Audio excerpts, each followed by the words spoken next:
Watch this. A game level painted tile by tile in the free tiled editor, the map editor game devs actually use. And it's running live in a Phaser 3 browser game. The camera follows the player, the walls are solid, and the whole thing loaded from one JSON file plus a single image. In the next few minutes you'll wire all of that up yourself. You'll load a tiled map and build its layers. Then collide the player against a wall layer, spawn from an object point, and lock a follow camera inside the world. Let's build it.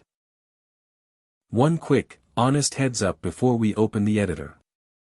If you want finished games to pull apart after this, I put together a Phaser game dev bundle. $19, 10 complete browser games with full source you can reskin and ship. It's completely optional, the link is in the description, and it never interrupts the tutorial. Now, let's load a tile map. Everything starts in Preload. A tiled map is really just two files. The first is the tileset image, the picture with every tile on it. The second is a JSON file that tiled exports, which records which tile goes where. So we load two things. This .load.image, key tiles, pointing at tileset.png. And this must be the exact same image you used inside tiled, or the tiles won't line up. Then this .load.tilemap tiled JSON, a key, map, and the path to the exported JSON. That tiled JSON loader is the important one, it's built specifically to read tiled's export format.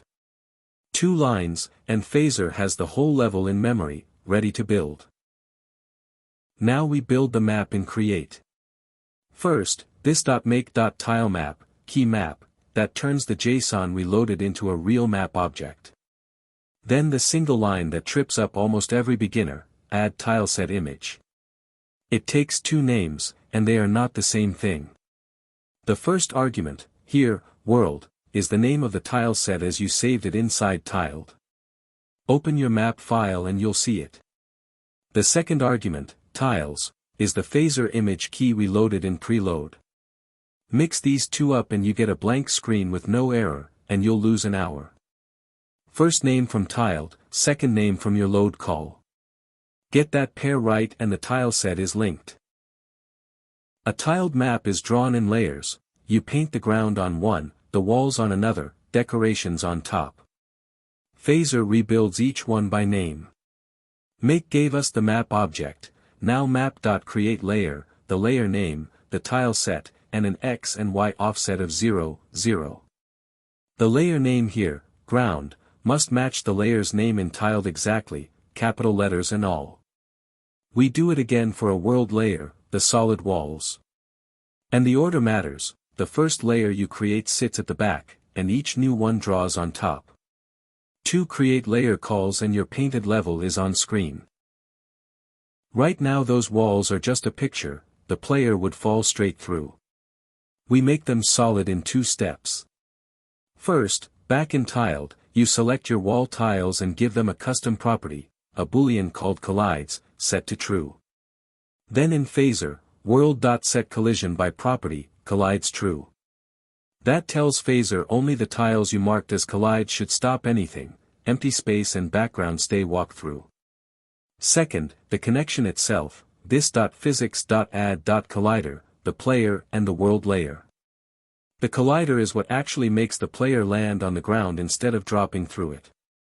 Mark the tiles, set the property, add the collider, now your level is solid.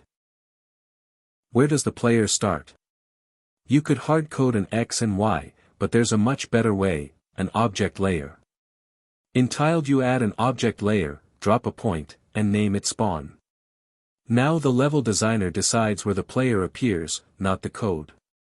In Phaser, map.findObject, the object layer's name, objects, and a tiny function that finds the one whose name is spawn. That hands you back the point with its X and Y. Then we create the player right there, this .physics.add.sprite, spawn.x, spawn.y, player. Move the point in tiled, and the player spawns somewhere new, no code change at all. A big level needs a camera that follows the player and never shows the empty void outside the map. 3 lines. First the physics world, this.physics.world.setBounds, 0, 0, map.width in pixels, map.height in pixels. Those two properties, width in pixels and height in pixels, are handed to you by the map, the exact size of your level. Then the camera gets the same box, cameras.main.setBounds, the same 4 numbers.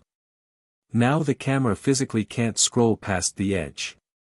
Finally, cameras.main.startFollow, the player, and it glides along with them.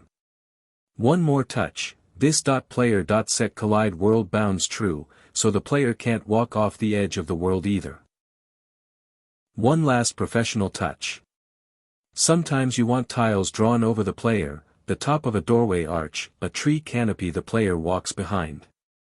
That's just another layer in Tiled, painted above everything, and one extra line in Phaser. Create it like any other layer, map.createLayer, above, tiles, 0, 0, and then chain set depth 10 on the end. Depth controls draw order, the player sits at the default depth of 0, and anything with a higher depth renders in front. So the above layer paints on top, and suddenly your player can duck behind the scenery. Small line, big difference in how finished the level feels. Let's lock it in. You loaded a tiled map, the tileset image and the exported JSON. You built it with make.tilemap and linked the tiles with addTilesetImage. Remember, the first name comes from tiled and the second is your Phaser image key. You drew the layers by their tiled names. You made the wall layer solid with set collision by property and a collider, and spawned the player from a named object point. Then you wrapped it in a follow camera locked to the world bounds, and drew an above layer over the player's head. That's a complete, scrollable tiled level running in the browser. That's a real tiled level, loaded and playable in Phaser 3. If you want the every line written version, it's free in the description, with a copy button on every block. Next up on the channel, we take this exact tile map and build a full Phaser top-down RPG on top of it.